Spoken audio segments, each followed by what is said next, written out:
नमस्कार, मैं हूं शैलेंद्र सिंह और आप देख रहे हैं हमारा YouTube चैनल शब्द शब्द शैलेंद्र सिंह। दिल्ली की मुख्यमंत्री आतिशी ने अपना कार्यभार ग्रहण कर लिया है और जैसी उम्मीद की जा रही थी कि वो अरविंद केजरीवाल की जगह एक खड़ाऊ मुख्यमंत्री के तौर पे काम करेंगी, आज ये बात उन्होंने खुलकर कह दी। आतिशी ने कहा कि जिस तरीके से रामायण में जब भगवान राम वनवास चले गए थे 14 साल के लिए, तब उनके छोटे भाई भरत ने उनकी कुर्सी पर खड़ाऊ रखकर अयोध्या का राज चलाया था, ठीक उसी तरीके से मैं भी दिल्ली की सरकार को चलाऊंगी। आतिशी जब ये बात कह रही थी तो ठीक उनके पीछे जो तस्वीर लगी थी वो डॉक्टर भीमराव अंबेडकर की है। डॉक्टर भीमराव अंबेडकर संविधान के निर्माता हैं। जिस समय इस देश का संविधान बन रहा था उस समय शायद ही किसी ने सोचा हो कि एक दिन ऐसा आएगा कि लोकतंत्र में भी राजशाही की वापसी होगी और चुने गए मुख्यमंत्री की जगह पर नया मुख्यमंत्री उनके नाम पर ही सरकार चलाएगा।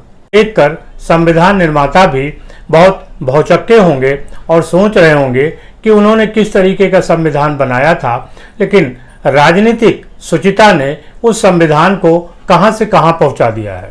संविधान ने तो धर्म और जाति की बात भी नहीं की थी, लेकिन आज के नेता बिना धर्म और जाति के सहारे चुनाव नहीं जीत सकते। संविधान ने यह भी नहीं सोचा होगा कि कोई मुख्यमंत्री ऐसा होगा जो 60 दिन जेल में रहे और उसके बाद भी वो इस्तीफा न दे। अरविंद केजरीवाल और उनकी आम आदमी पार्टी राजनीति में कोई अपनी विचारधारा लेकर नहीं आई है। उनकी विचारधारा ये थी कि वो राजनीति का एक विकल्प पेश करेंगे, लेकिन जैसा विकल्प आम आदमी पार्टी ने पेश किया है उसे देखकर संविधान निर्माता भौचक्के होंगे और सोच रहे होंगे कि इससे तो अच्छा जैसे पहले राजनीति चल रही थी वही थी। कम से कम लोगों को ठगा तो नहीं जा रहा था। लोग ये समझ तो रहे थे कि नेताओं में ये बुराइयां हैं और उन्हें इनसे बचकर रहना है। लेकिन अरविंद केजरीवाल ने लोगों को एक भरोसा दिलाया और कहा कि वो विकल्प के रूप में आए हैं। भ्रष्टाचार मुक्त बात होगी, सरकारी सुविधाओं का कोई स्थान नहीं होगा, कोई वीआईपी कल्चर नहीं होगा, परिवारवाद नहीं होगा। लेकिन धीरे धीरे स्थितियां ये बनी कि जो अरविंद केजरीवाल राजनीति बदलने आए थे, राजनीति ने उनको बदल दिया। जिन राजनीतिक दलों की वो बुराई करते थे उनके साथ उन्होंने कुर्सी बांटनी शुरू कर दी। उनके सहयोग से उन्होंने सरकार बनाई, उनके गठबंधन का वो हिस्सा बने। भ्रष्टाचार में पूरी आम आदमी पार्टी जेल में रही, अभी वो बेल पे है। इसके बाद मुद्दा आया कि भाई दिल्ली का कोई एक मुख्यमंत्री बनाना है, क्योंकि अरविंद केजरीवाल चाहते हैं कि वो चुनाव लड़ने के बाद ही मुख्यमंत्री बनेंगे। हालांकि चुनाव लड़ने, जीतने और शराब घोटाले के मुकदमे का आपस में कोई संबंध नहीं है, लेकिन इसके बावजूद वो अपनी ईमानदारी दिखाने के लिए उन्होंने 4 महीने के लिए आतिशी को दिल्ली का मुख्यमंत्री बना दिया। लेकिन मुख्यमंत्री बनाते समय कम से कम ये स्थिति तो नहीं थी कि आतिशी ये कहें कि वो अरविंद केजरीवाल के नाम पर ही सरकार चला रही हैं। इसके पहले भी कई मुख्यमंत्रियों ने अपने डमी मुख्यमंत्री बनाए थे, लेकिन उन्होंने भी साफ साफ ये नहीं कहा था कि वो एक डमी मुख्यमंत्री के रूप में है। आतिशी ने डमी मुख्यमंत्री या रिमोट कंट्रोल वाला मुख्यमंत्री कहने के बजाय एक पौराणिक कथा से उदाहरण लिया और खुद को भरत की तरह राज्य करने वाला बताया। इसके पीछे की एक और बात है, क्योंकि खुद अरविंद केजरीवाल अपने को हनुमान का भक्त कहते हैं, लिहाजा उन्होंने अपने भ्रष्टाचार की जो सारी कहानी थी उसे रामायण से जोड़ दिया। वैचारिक रूप से देखें तो आम आदमी पार्टी की कोई विचारधारा नहीं है, ना तो वो वामपंथी हैं, ना वो दक्षिणपंथी हैं, ना ही वो कांग्रेस की तरह मध्यम मार्गी हैं, ना ही उनका कोई समाजवादी विचार है। उनका एक ही विचार था कि वो राजनीति को बदलेंगे और दूसरे राजनीतिक दलों का विकल्प बनेंगे। परिवारवाद नहीं होगा, भाई भतीजावाद नहीं होगा, किसी तरीके का कोई बड़ा नेता और छोटा नेता नहीं होगा। लेकिन जैसे जैसे राजनीति आगे बढ़ी वैसे वैसे आम आदमी पार्टी उसी में पिसती गई। यानी काजल की कोठरी में जब आप जाएंगे तो उसका कोई ना कोई चिन्ह लगेगा ही लगेगा, आप कुछ भी कर लीजिए। आम आदमी पार्टी में काजल का टीका ही नहीं लगा, बल्कि पूरी आम आदमी पार्टी कालिक से पुत गई। मुख्यमंत्री अरविंद केजरीवाल जेल में रहे, उप मुख्यमंत्री मनीष सिसोदिया जेल में रहे, राज्यसभा सदस्य संजय सिंह जेल में रहे और उनके कई मंत्री जेल में रहे। भले ही वो ये कहते हों कि ये भारतीय जनता पार्टी की चाल थी, लेकिन इस देश में संविधान है, अदालत है, जो ये चीज़ें देखती हैं।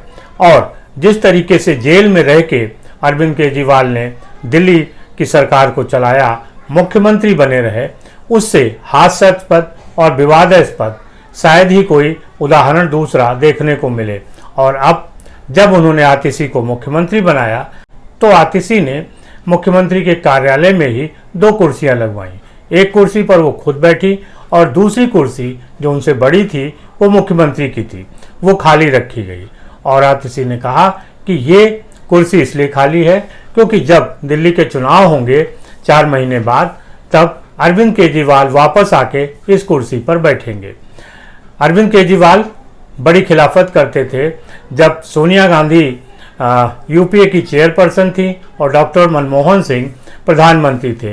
वो कहते थे कि कांग्रेस रिमोट से सरकार चला रही है, लेकिन आम आदमी पार्टी रिमोट तो छोड़िए, अब वो खड़ाऊ से सरकार चला रही है। इस समय आतिशी का नाम मुख्यमंत्री के रूप में आगे बढ़ाया गया था। उसी समय ये लग रहा था कि आतिशी के जरिए अरविंद केजरीवाल खुद शासन करना चाहते हैं। यही वजह थी कि उन्होंने जो आम आदमी पार्टी के पुराने नेता थे, चाहे मनीष सिसोदिया हों, संजय सिंह हो, सौरभ भारद्वाज हों या गोपाल राय हों, उनमें से किसी का भी नाम मुख्यमंत्री के लिए आगे नहीं चलाया।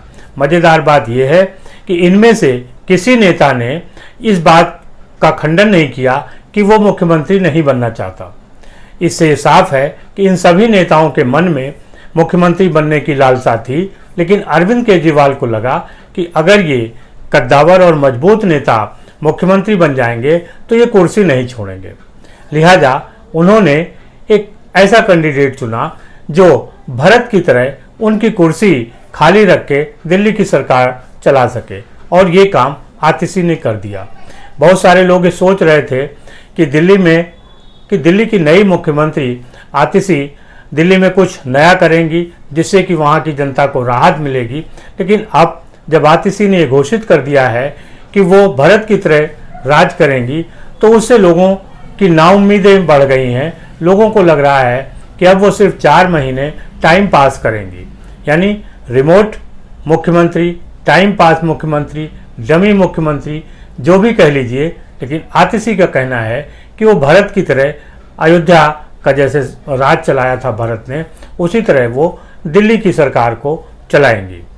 अब चुनौती ये है कि दिल्ली की सरकार तो चलेगी, लेकिन जो विधानसभा चुनाव होंगे उनमें आम आदमी पार्टी का प्रदर्शन कैसा रहेगा।